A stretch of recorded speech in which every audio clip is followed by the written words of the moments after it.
Welcome back to another special edition of On Target, the podcast dedicated to the aspirations and challenges of software sales leaders.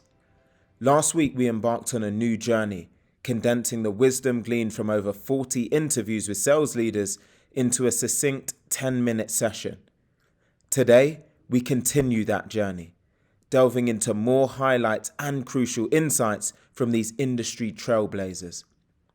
Ready for another impactful, concentrated dose of the best in software sales leadership? Without further delay, let's dive into the second installment of our highlight series, bringing you the very best of On Target. Let's dive in. I'm at a stage in my life where, I do a lot of personal development. I would classify myself as a lifelong learner. One of the things that's really helped me is not only get clarity of where I want to be within my career, but all aspects of life. And, life is not just your career and your work. It's your health, it's your finance, it's your relationships, it's your spirituality, it's your personal growth as well. And so there's all these other aspects of your life that, since then I have really got more clarity of in terms of goals and where I want to get to in these different, really important areas of anyone's life. And often we neglect it because it's all about work and it's all about career and becoming the best within your career. And oftentimes it's quite measurable. You want to get to this level, to that level. Even finance can be quite measurable. You want to get to this goal, to that goal, to accumulate a car, a house, whatever it may be. But the other things that are so important, like your health, your relationship, your family, spirituality, all of these things provide layers of meaning to what you do, and it fuels you not only within your career but all other aspects of your life. And so where I got to is I'm always evolving this, and I'm a big believer of documenting things.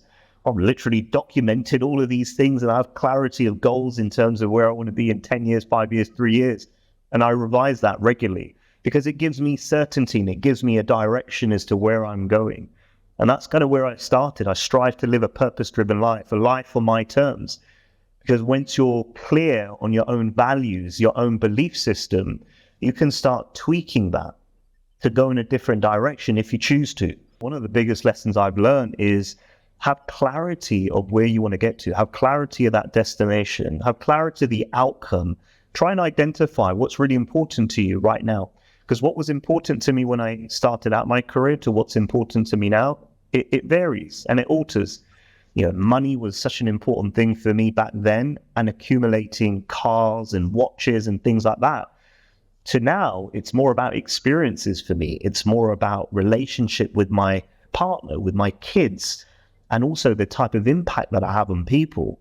So I think having clarity and you having a regular touch point throughout your career is really, really valuable for you, just to touch in with yourself and go, doing what I'm doing, am I still loving it? Is it still aligned to my values? And the one common thing that I had kind of almost dropped the ball on is this one commonality amongst every single person. And we're all humans and we connect on a personal level through storytelling or being genuine and actually genuinely wanting to understand the challenges, the concerns, the problems. I think at some point I had kind of lost that and I was going through this very scientific approach because the pressure was building and I'm trying to stick to this scientific approach of how to go about selling. And I forgot the human side of it, which was one of my natural skills.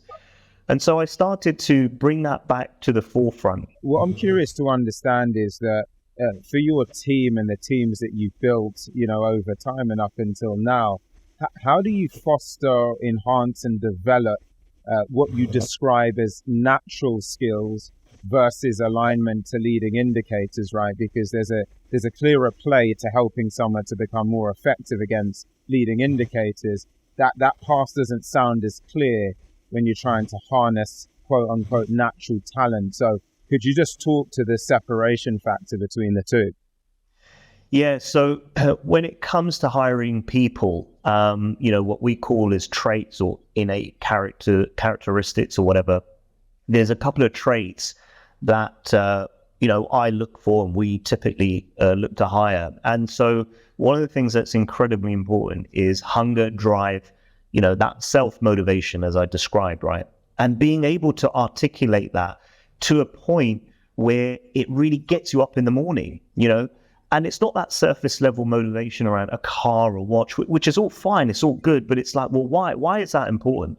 Why do you want to get that Porsche, or why do you want to get that watch, or why do you want to get that house or that promotion? What really sits beneath that? And so we get into a lot of that stuff, right? So the other things are, oftentimes that comes naturally for a person, or they've gone on this self-discovery to uncover it for themselves. I believe that, the trait of drive, will to win, motivation is inherent. But I think as really skilled coaches and leaders, you can ignite that within a person as well. You can ignite that potential in people, but it really has to be driven from the person. It can't be imposed. So that's one thing. The other thing is when we're looking for those characteristics around competitiveness, right?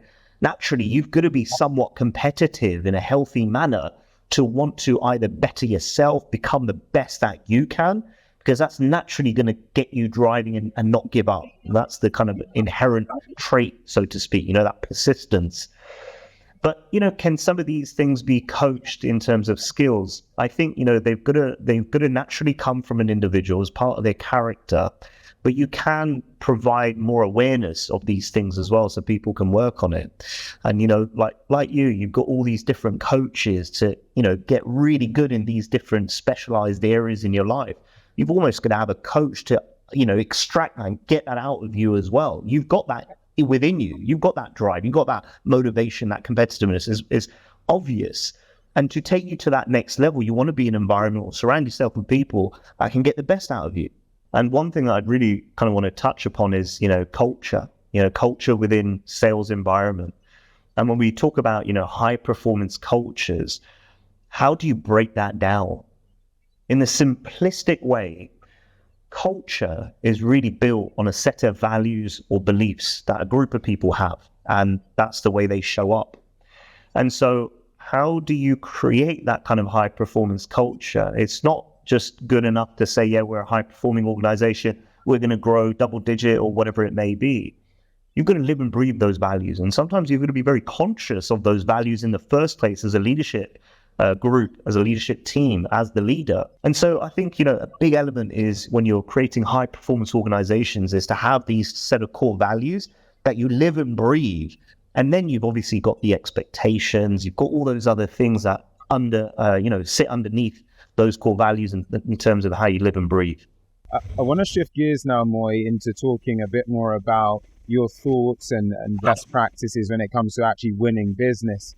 Starting with any core principles, frameworks, ways of thinking that have really underpinned some of your more sizable wins, either for yourself or for your team. Just talk to us about some of those core principles, frameworks, or beyond. Yeah, great question. So this is something that I've seen in all big, monstrous deals that have closed. The first thing is that reps do incredibly well is they prepare. They prepare so thoroughly. And it's not the type of preparation that most people do, which is go on LinkedIn, look at their LinkedIn profile and whatnot. This really dissects you understanding their business. Before you approach any organization, actually understanding the business value drivers. What is it that they do? How do they make money? What does the CEO talk about? What is priority for them?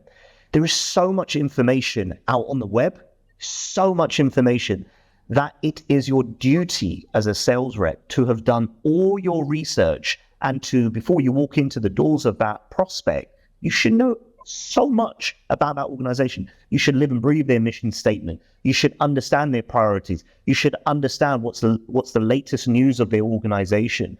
And you should be hypothesizing. This is based on the Challenger sale, right?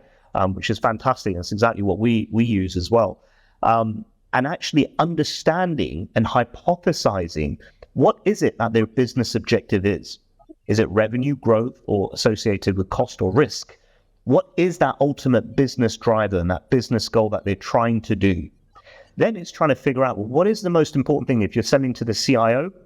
What is it that's the most important thing that the boss has asked the CIO to deliver upon?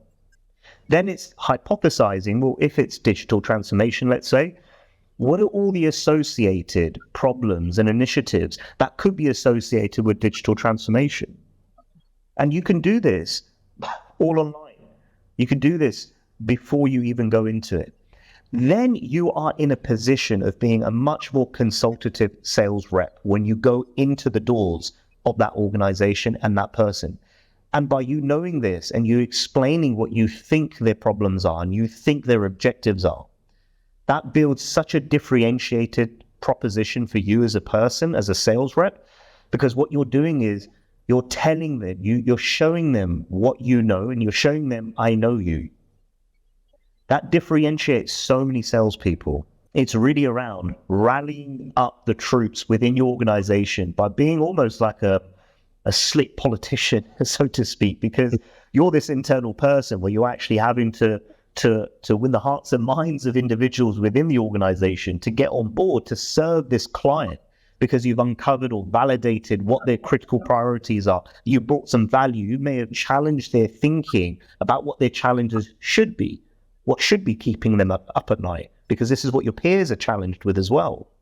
And so when you do that and you can bring this collaborative team together to the table, then that's how you start to, really start to build value in the mind of the buyer. Moy, I've got one final question for you. And that question is, what is the single best piece of advice that you'd give to any emerging sales leader out there that's listening that wants to up level in their career? It's a great question. I think one of the pieces of advice I would say is take personal accountability in investing in yourself, even as a sales leader. I think that constant approach to learning, like you, Alex, you've got all these coaches. Invest in the coach, invest in development in yourself, identify areas that you want to get better in, because you've got to have a self-reflection as to what you're good at and what you might not be so good at. Figure out how you can amplify those strengths and how you can plug some of those gaps. And so really be intentional and purposeful to go and work on yourself. And then the second thing I would say is, if you're a new sales leader, learn to become a really good coach. You've got into this role because of your experience and your sales accolade, which is great. That's not necessarily what makes a great sales leader. And so learn the skills of what it requires to be a great coach, because you're trying to empower and lift up the skill set of your team. I'd love to hear any strategies or just thoughts that you have around how you've been able to gain, earn, and retain the trust and the respect of your team to actually be able to go on that development journey with them. Absolutely. So I think there are a number of components that come into this. I think one is not going in and saying, do it this way and it will work, right? And it's about, again, really learning and understanding who they are, right? And really kind of focusing on areas that where they would want to improve on themselves, or where I felt like they could improve on, but working closely with them, right? I think there's, building trust in the sense that I'm going to be here to help you and support you, but let's work on how we can enable you to go and do this. And I'm there if you need me. And I think that's helped, especially at the beginning, to basically, drive that trust between us, but also enable them to grow into the salespeople that they're going to be, or they are already. It's confidence, right? Even when I don't feel as confident in doing something, it's going in with confidence so that they have the confidence in themselves. And I think as a salesperson, once you have confidence in yourself, you can do anything that you want to do, right? But until you have that confidence, it can feel daunting being in sales. So talk to us about who Hirsch is in terms of a leader from a principle standpoint, and how that's helped you excel over time. Yeah, I think principles definitely change, and you learn and you rank them differently over time. So what you think at first might be the most important. For example, I would have potentially at first thought accountability and ownership, which is definitely one of my principles, is one of the most important. For me, there's two outstanding principles, which are just number one, which is being the best / winning. That we're in sales, that's non-negotiable, and that's all around drive. And the second is definitely around essentially don't be an arsehole, which is about integrity. And I think those two you cannot compromise on. And I think what I've learned over time, and I'd say I've got three others, which is around teamwork, collaboration, accountability, ownership, and having fun. Like those five for me are compulsory in a team. But the top two I've learned whilst building teams, why they're so important. And it goes back to drive integrity, which is around being the best and don't be an arsehole. And I very much now make that a crucial part of my interview process. And I even try and screen for that. For example, when I'm reading people's LinkedIn's or CVs, and when I'm speaking to my peers or my leaders when they're doing interviews, I make sure they double down on that.